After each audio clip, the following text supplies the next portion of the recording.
तो दोस्तों मैं हूं दानिश सर और आप देख रहे हैं केमिस्ट्री ज्ञान। दोस्तों क्या आपको मालूम है कि हमारे शरीर में जो सेल है उस तक ऑक्सीजन, न्यूट्रिएंट्स तथा विटामिन्स और हार्मोन्स कैसे पहुंचता है तथा कोशिका में बने कार्बन डाइऑक्साइड शरीर से बाहर कैसे जाता है। दोस्तों जैसा कि हम लोग जानते हैं कि अगर हमारे दिमाग को 3 मिनट तक ऑक्सीजन नहीं मिलता तो हमारा दिमाग डेड कर जाता। उसी तरह शरीर के बाकी सेल का भी यही हाल है। अगर उस तक ऑक्सीजन बराबर नहीं पहुंचे तो वो सेल धीरे धीरे नष्ट हो जाएगा। दोस्तों हमारे दिमाग तक ऑक्सीजन तथा पूरे शरीर तक ऑक्सीजन तथा न्यूट्रिएंट्स को कौन पहुंचाता? दोस्तों आज हम लोग जानेंगे इसी के बारे में कि हमारे दिमाग तक और हमारे शरीर के एक एक हिस्से तक न्यूट्रिएंट, ऑक्सीजन, विटामिन्स तथा हार्मोन्स को कौन पहुंचाता तथा कोशिका में बने कार्बन डाइऑक्साइड को शरीर से बाहर कौन ले जाता। तो दोस्तों एक्चुअली हम लोग बात करेंगे आज रक्त के बारे में, जिसे ब्लड भी कहते हैं। दोस्तों ब्लड ही एक ऐसा कंपोनेंट है जो कनेक्टिव टिश्यू से बना होता है, जो हमारे शरीर के एक एक हिस्से तक न्यूट्रिएंट्स, ऑक्सीजन, विटामिन्स और हार्मोन्स को पहुंचाता तथा कोशिका में बने कार्बन डाइऑक्साइड को लंग्स तक लाता, फिर वहां से रेस्पिरेशन के द्वारा CO2 को बाहर कर दिया जाता। दोस्तों रक्त मुख्यतः 2 पार्ट से बना होता है, एक होता है ब्लड सेल तथा प्लाज्मा। दोस्तों प्लाज्मा का जो कलर होता है वो स्ट्रॉ कलर का होता है। ब्लड में 55% तक 55% तक प्लाज्मा होता है तथा 45% तक ब्लड सेल होता है। दोस्तों प्लाज्मा में 90 से 92% तक पानी होता है तथा 6 से 8% तक प्रोटीन होता है और कुछ मात्रा में ग्लूकोज, मिनरल्स जैसे मैग्नीशियम, सोडियम, कैल्शियम, बाइकार्बोनेट इत्यादि होता है। उसी तरह हार्मोन्स भी होता है उसके अंदर। दोस्तों अमीनो एसिड और लिपिड्स भी होता है प्लाज्मा के अंदर। दोस्तों प्लाज्मा में एल्बुमिन मेन प्रोटीन होता है जो रक्त के कोलोइडल ऑस्मोटिक प्रेशर को रेगुलेट करता है। दोस्तों उसके अलावा फाइब्रिनोजन ग्लोबुलिन प्रोटीन भी होता है।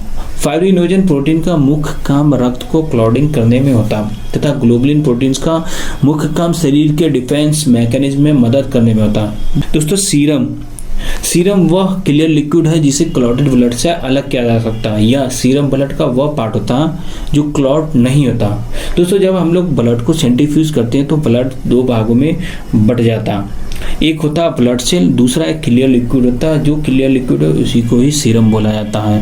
एक्चुअली ब्लड सेल 3 सेल से बना होता है, 3 अलग अलग सेल से बना होता है, जिसे RBC रेड ब्लड सेल बोला जाता है, जिसे WBC व्हाइट ब्लड सेल बोला जाता है, या तीसरा है दोस्तों प्लेटलेट्स बोला जाता है। दोस्तों RBC को इरिथ्रोसाइट भी बोला जाता है, WBC को ल्यूकोसाइट तथा प्लेटलेट्स को थ्रोम्बोसाइट कहा जाता है। इरिथ्रोसाइट, ल्यूकोसाइट और थ्रोम्बोसाइट को फॉर्म्ड एलिमेंट कहा जाता है। दोस्तों RBC रक्त में सबसे ज्यादा पाया जाता है, जो एक स्वस्थ आदमी के 1 ml रक्त में एवरेज 5 मिलियन से 5.5 मिलियन तक RBC सेल होता है। दोस्तों RBC रेड बोन मैरो में बनता है तथा इसके अंदर हीमोग्लोबिन पिगमेंट होता है जो एक आयरन कंटेनिंग कॉम्प्लेक्स प्रोटीन होता है। दोस्तों एक स्वस्थ आदमी के अंदर 100 ml रक्त में 12 से 16 ग्राम तक हीमोग्लोबिन होता है। दोस्तों यही हीमोग्लोबिन ही रेस्पिरेटरी गैस को ट्रांसपोर्ट करता है। दोस्तों एक हीमोग्लोबिन 4 ऑक्सीजन के साथ को ट्रांसपोर्ट करता है तथा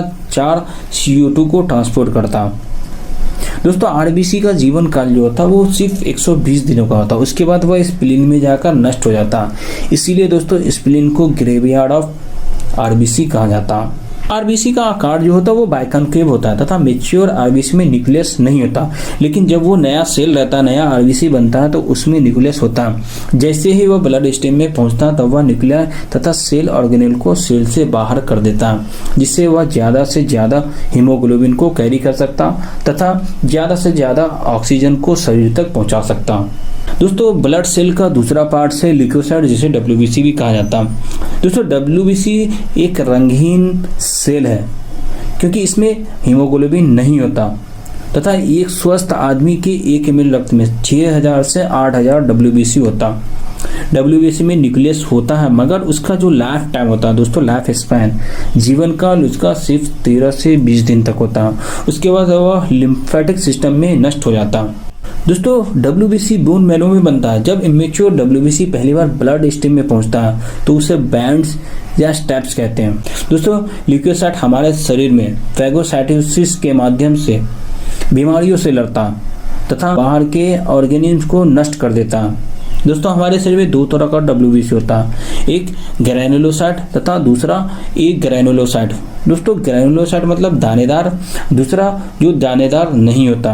दोस्तों ग्रैनुलोसाइट भी 3 तरह का होता है, जिसे न्यूट्रोफिल्स, स्नोफिल्स और बेसोफिल्स कहा जाता है तथा एक ग्रैनुलोसाइट भी 2 तरह का होता है, जिसे लिम्फोसाइट तथा मोनोसाइट कहा जाता है।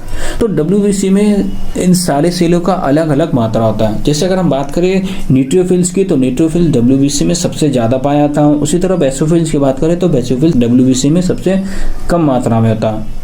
दोस्तों अगर इसके आंकड़ा की बात करें तो न्यूट्रोफिल्स जो है WBC का 60 से 65% तक होता तथा बेसोफिल्स सबसे कम जो कि 0.5 से 1% तक होता। उसी तरह दोस्तों स्नोफिल्स 0 से 6% तक होता तथा लिम्फोसाइट 20 से 40% तक और मोनोसाइट 2 से 8% तक होता। दोस्तों 6 से 8% न्यूट्रोफिल तथा मोनोसाइट सेल फैगोसाइटिक सेल होता, जो बाहर के ऑर्गेनिज्म को शरीर में प्रवेश होने से रोकता। बेसोफिल सेल जो होता वो हिस्टामिन, सेरोटोनिन, हेपेरिन इत्यादि को सिक्रेट करता। दोस्तों हिस्टामिन कब रिलीज होता? जब एलर्जिक रिएक्शन या अस्थमा अटैक होता। स्नोफिल्स जो इन्फेक्शन से रोकता तथा यह एक एंटीबैक्टीरियल होता, जो बैक्टीरिया को खत्म करता तथा यह इन्फ्लामेटरी रिस्पांस को कंट्रोल करता। दोस्तों लिम्फोसाइट 2 प्रकार का होता है, बी लिम्फोसाइट तथा टी लिम्फोसाइट। दोनों ही लिम्फोसाइट शरीर के इम्यून सिस्टम के लिए रिस्पॉन्सिबल होता। दोस्तों बी लिम्फोसाइट एंटीबॉडी को उत्पन्न करता है, जो वायरस तथा बैक्टीरिया को नष्ट करता। दोस्तों मोनोसाइट एक प्रकार का WBC होता, जो सर्टेन इन्फेक्शन से लड़ता, जो डेड या डैमेज सेल को निकालता है तथा कैंसर सेल को भी नष्ट करता। दोस्तों ब्लड सेल का तीसरा पार्ट है प्लेटलेट्स या थ्रोम्बोसाइट। थ्रोम्बोसाइट एक प्रकार का ब्लड सेल होता है, जो मेगा कार्योसाइट से बनता है, जो कि एक बोन मैरो सेल होता है। दोस्तों एक स्वस्थ आदमी के 1 ml रक्त में 1.5 लाख से 3.5 लाख तक प्लेटलेट्स होता है।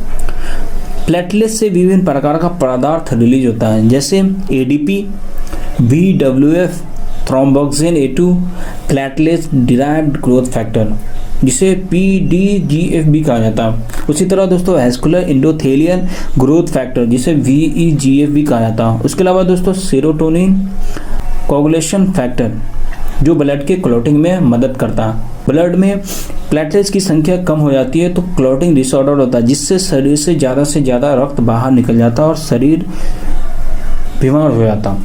दोस्तों यह वीडियो आपको कैसा लगा आप हमें कमेंट करके बताएं, और अगर आप पिछली वीडियो या दूसरी वीडियो देखना चाहते हैं जैसे कि कार्डियक साइकिल, उसके बाद है दोस्तों सर्कुलेटरी सिस्टम या हार्ट का रचना किस तरह होता है, या सर्कुलेशन ब्लड का सर्कुलेशन कैसे होता है, इन सारे वीडियो के बारे में अपने डिस्क्रिप्शन में दे रहे हैं, आप वहां जाकर उन वीडियो को देख सकते हैं तथा बहुत कुछ सीख सकते हैं। तो दोस्तों थैंक यू वीडियो में बने रहने के लिए, थैंक यू।